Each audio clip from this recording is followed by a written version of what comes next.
Now, the independence of the CAG is sought to be secured through following provisions of the Constitution. कुछ constitution के provisions हैं जिनके through CAG का office independent है. अब वो क्या क्या प्रोविजंस हैं? दो CAG is appointed by the president, the CAG may be removed only on an address from both houses of parliament. ठीक है, जैसे कि हम जानते हैं, हमने कॉन्स्टिट्यूशन अभी पढ़ा ही है कि सीएजी को रिमूव करने का वही सेम तरीका होगा जो कि एक सुप्रीम कोर्ट के जज को रिमूव करने का तरीका है. और सुप्रीम कोर्ट के जज को रिमूव करने का तरीका क्या है? सुप्रीम कोर्ट का जज तभी रिमूव हो सकता है, प्रेसिडेंट तभी रिमूव कर सकता है सुप्रीम कोर्ट के जज को on an address from both houses of parliament on grounds of proved misbehaviour and incapacity. तो सुप्रीम कोर्ट का जज भी प्रूव्ड मिसबिहेवियर या इनकैपेसिटी के बेसिस पे, by an address from both houses of the parliament के बेसिस पे remove हो सकता है. वैसे ही सीएजी रिमूव होगा. Alright, now he is thus accepted from the general rule that all civil servants of the union hold their office at the pleasure of the president. Article 310 clause 1 ये कहता है कि जितने भी सिविल सर्वेंट्स होंगे they hold office at the pleasure of the president. मतलब president उन्हें कभी भी निकाल सकता है. अब क्योंकि सीएजी भी एक सिविल सर्वेंट ही है एक तरीके का, ठीक है, बट सीएजी और बाकी सिविल सर्वेंट्स में क्या फर्क है? सीएजी होल्ड्स ऑफिस या CAG can be removed only by an address from both houses of parliament on grounds of proved misbehavior and incapacity, whereas other civil servants can be removed या hold office till the pleasure of the president. वो president कभी भी उन्हें निकाल सकता है. तो CAG के पास थोड़ी सी परमानेंस है, थोड़ी इंडिपेंडेंस है as compare to other civil servants. Alright, और तीसरी चीज जिसके थ्रू सीएजी की इंडिपेंडेंस सिक्योर की जाती है वो है his salary and conditions of service shall be statutory. मतलब उसकी सैलरी और उसकी conditions of service by law बताई जाएगी and shall not be liable to variation to his disadvantage during his term of office. ये तो हम देख ही चुके हैं. ऑलराइट, चलिए अब जैसे कि हमने बार बार देखा है, आर्टिकल 149 में भी देखा है कि सीएजी की ड्यूटीज होंगी, पावर्स होंगी, वो पार्लियामेंट बाय लॉ बताएगा. तो इसके रिगार्डिंग पार्लियामेंट ने एक लॉ एनैक्ट करा था और वो लॉ का नाम क्या था? वो लॉ का नाम था CAG, duties powers and conditions of service act. ठीक है, तो पार्लियामेंट ने 1971 में एक लॉ एनैक्ट करा, CAG, controller and auditor general, duties powers and conditions of service act. उसके तहत सीएजी के ऑफिस की ड्यूटीज, पावर्स और कंडीशंस ऑफ सर्विस एलैबोरेट करी थी. अब उस एक्ट के तहत क्या क्या बताया गया है? उस एक्ट के तहत पहला प्रोविजन तो यह है कि the term of office of CAG shall be 6 years from the date on which he assumes office. मतलब सीएजी जो होगा वो 6 साल के लिए अपना ऑफिस होल्ड कर सकता है, प्रोवाइडेड कि उसकी एज 65 ईयर से कम है. अगर वो उस 6 साल के पीरियड के दौरान 65 ईयर्स का हो जाता है तो उसे उसी टाइम रिटायर होना पड़ेगा. तो ही होल्ड्स ऑफिस फॉर 6 years और before 65 years, which ever is earlier. Alright, अच्छा, he may at any time resign his office by writing under his hand address to the president of India. CAG अपने office से resign भी कर सकता है by writing the resignation letter to the president. ठीक है, and he may be removed through a similar process as the removal of the judge of the Supreme Court. ये तो कॉन्स्टिट्यूशन ने भी दिया हुआ है. क्लियर? अच्छा, ये पार्लियामेंट का जो एक्ट है ना, ये बताता है कि सीएजी की जो सैलरी होगी ना, it shall be equal to that of a जज of a supreme court. Clear?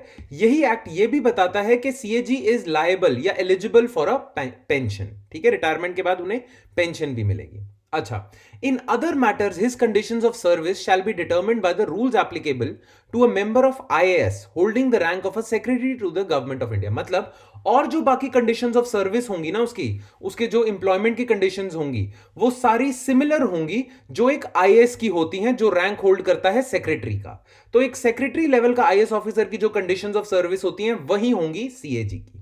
Alright, he shall be disqualified for any further government office after retirement so that he shall have no inducement to please the executive of union or any state. वो तो हमने constitution में ही देख लिया था कि he is not eligible for further office under government of India. The salaries of CAG and his staff and the administrative expenses of his office shall be charged upon the consolidated fund of India and shall thus be non-votable. ये तो article 148 में ही दिया हुआ है. Alright, अब हम देखते हैं उसके ड्यूटीज और उसकी पावर्स क्या है इस एक्ट के तहत. Duties and powers under this act.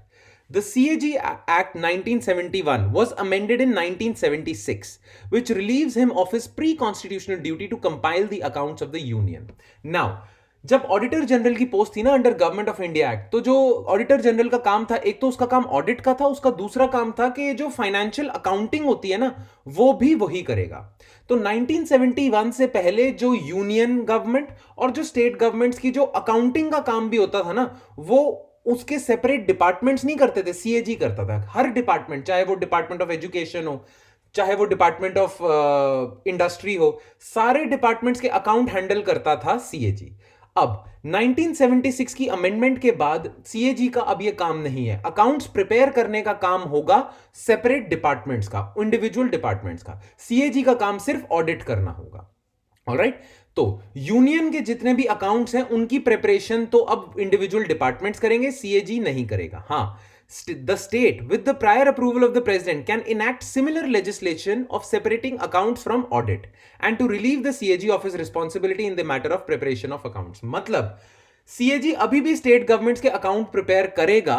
अगर स्टेट गवर्नमेंट लेजिस्लेशन नहीं लेके आती तो स्टेट गवर्नमेंट क्या कर सकती हैं, वो भी लेजिस्लेशन लेके आ सकती हैं और सीएजी को कह सकती हैं कि अकाउंट्स हम प्रिपेयर करेंगे, आप सिर्फ ऑडिट करना। Right, the CAG shall audit and report on all expenditures from Consolidated Fund of India and of each state and each UT having a legislative assembly as to whether such an expenditure has been in accordance with the law। तो CAG का main काम पता है क्या है? CAG का main काम है कि जितना भी एक्सपेंडिचर करा है यूनियन गवर्नमेंट ने और स्टेट गवर्नमेंट ने, वो लॉफुल था, वो किसी लॉ को तो नहीं ब्रेक कर रहा, वो सारा लीगल था, तो वो चेक करेगा। CAG shall audit and report on all expenditure from contingency fund and public accounts of India। एक तो consolidated fund of India के थ्रू जो एक्सपेंडिचर हो रहा है उसको भी ऑडिट करेगा, कंटिजेंसी फंड और public account of both union and states. ठीक है, तो स्टेट के एक्सपेंडिचर्स, यूनियन के एक्सपेंडिचर, सारे अकाउंट से कंसोलिडेटेड, कंटिजेंसी, पब्लिक अकाउंट्स, सबके एक्सपेंडिचर्स मॉनिटर करेगा और ऑडिट करेगा CAG. CAG shall audit and report on all trading, manufacturing, profit and loss accounts etc. kept by any department of the union or the state। तो different departments है ना, उनके भी खर्चे वगैरह, उनकी ट्रेडिंग, मैन्युफैक्चरिंग, प्रॉफिट लॉस, जो भी उनके अकाउंट्स होते हैं, सारा CAG देखेगा। CAG shall audit the receipts and expenditure of the union and of each state to satisfy himself that the rules and procedures in that behalf are designed to secure an effective check on assessment, collection and proper allocation of revenue। Alright, अच्छा, CAG सिर्फ government के accounts ही नहीं देखेगा। CAG shall audit and report on receipts and expenditure of all bodies and authorities substantially financed, ये word important है, substantially financed from the union और state revenues. मतलब कोई प्राइवेट बॉडी है ना, if that private body is substantially financed by union और state, उसके भी अकाउंट्स को ऑडिट करेगा सीएजी। CAG गवर्नमेंट कंपनीज को भी ऑडिट करेगा and other corporations and bodies when so required by laws relating to such corporations and bodies. Alright, चलिए, तो CAG submits 3 audit reports to the president. जो president को उसने report देनी होती है यूनियन के अकाउंट्स की, वो 3 रिपोर्ट देता है, 3 ऑडिट रिपोर्ट्स होती है। एक का नाम है रिपोर्ट ऑन अप्रोप्रिएशन अकाउंट, एक का नाम है report on financial account, finance accounts, और एक होती है रिपोर्ट ऑन पब्लिक अंडरटेकिंग्स, जो गवर्नमेंट की कंपनीज होती है ना, PSUs वगैरह, उनका। अच्छा, CAG के बारे में एक और कहते हैं, CAG acts as guide, friend and philosopher of the Public Accounts Committee of the Parliament। तो पार्लियामेंट ना PAC, पब्लिक अकाउंट्स कमिटी के थ्रू सारे एग्जीक्यूटिव का खर्चे पे चेक रखती है, स्क्रूटनाइज करती है, और PAC को असिस्ट करता है CAG। ऑलराइट, नाउ जैसा कि हम जानते हैं कि जो CAG का ऑफिस है, it has been substantially modelled on the office of auditor general of government of India act 1935। अब जैसा कि हम ये जानते हैं कि हमारा काफी हद तक जो कॉन्स्टिट्यूशन है ना, वो ब्रिटिश कॉन्स्टिट्यूशन जैसा है, तो ब्रिटिश कॉन्स्टिट्यूशन में भी ना CAG का एक रोल है। मतलब ब्रिटिश कॉन्स्टिट्यूशन में भी, ब्रिटिश कॉन्स्टिट्यूशन तो नहीं, ब्रिटिश पॉलिटी में भी CAG का ऑफिस होता है। इंग्लैंड में भी CAG एग्जिस्ट करता है। तो इंग्लैंड और इंडिया का जो CAG है ना, वो लगभग सेम है ड्यूटीज और पावर्स में, बस एक ना खास फर्क है between the CAG of England and CAG of India, वो देख लेते हैं। The English CAG apart from audit also controls the issue and receipt of public money। मतलब गवर्नमेंट को जब किसी फंड से पैसा भी निकालना होता है ना, तो बिना CAG के साइन के वो पैसा नहीं निकाल सकते। ठीक है, the treasury cannot accordingly obtain any money from the public exchequer without a specific authority from the comptroller, and this he issues on being properly satisfied that there is proper legal authority for the expenditure। ठीक है, तो जो England का CAG है ना, वो not just audit करता है, वो जब पैसा निकालना भी होता है ना गवर्नमेंट ने, उस पे भी साइन उसके चाहिए होते हैं, CAG के ही साइन चाहिए होते हैं। राइट, अब दैट इज व्हाई दे से कि जो इंग्लैंड का CAG है ना, वो कंट्रोलर का भी काम करता है, ऑडिटर का भी काम करता है। कंट्रोलर का काम पता है क्या होता है? कंट्रोलर का काम होता है कि फंड में से पैसा इशू करना। ऑडिटर का काम होता है कि अगर जब पैसा लग गया उसके बाद वो ठीक से लगा था या नहीं लगा था, उसको चेक करना ऑडिटर का काम होता है। तो जो इंग्लैंड का सीएजी है ना, वो कंट्रोलर का भी काम करता है, ऑडिटर का भी काम करता है, वेयर एज इंडिया का जो सीएजी है ना, वो सिर्फ ऑडिटर का काम करता है। कंट्रोलर तो ऐसी वर्ड लगा हुआ है, right. In India, the role of CAG is confined to the audit stage when the expenditure has already taken place. But England में क्या होता है, जब पैसा निकालना भी होता है ना, तब भी कंट्रोलर के साइन चाहिए होते हैं, कंट्रोलर उसे भी चेक करेगा, सीएजी उसे भी चेक करेगा। Alright, this system of control over the issue of public money not only prevents withdrawal for an unauthorized purpose but also prevents expenditure in excess of grants made by parliament। ठीक है, तो England का जो CAG होगा वो controller का भी काम कर रहा है, ऑडिटर का भी। इंडिया का जो सीएजी है वो सिर्फ ऑडिटर का काम कर रहा है, जब खर्चा हो चुका है उसके बाद चेक करता है कि सही तरीके से हुआ था खर्चा या नहीं हुआ था। ऑलराइट, तो इसी के साथ हमारा खत्म होता है सीएजी का ऑफिस। अब एंड में हम ब्रीफ में देख लेते हैं controversy with respect to CAG. Now CAG के ऑफिस से बहुत ज्यादा कंट्रोवर्सीज रिलेटेड हैं।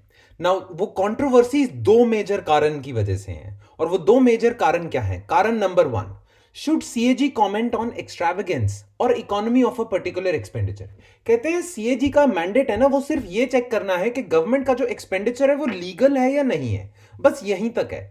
बट आज तक जितनी भी सीएजी की रिपोर्ट्स आई है ना, सीएजी ने नॉट जस्ट लीगैलिटी पे कमेंट करा है, सीएजी ने ना उसकी एक्सट्रावेगेंस पे भी कमेंट करा है, उसकी इकोनॉमी पे भी कमेंट करा है। अब इकोनॉमी का मतलब कोई एक्सपेंडिचर गवर्नमेंट ऑफ इंडिया ने बिल्कुल लीगल तरीके से करा है, ठीक है, वो बिल्कुल सही है, सीएजी कहेगा बिल्कुल सही बात है। बट सीएजी इस बात पे भी कमेंट कर सकता है कि आपने वो जो खर्चा करा ना उसकी जरूरत थी नहीं, आपने करा लीगली है पर उसकी जरूरत इतनी थी नहीं।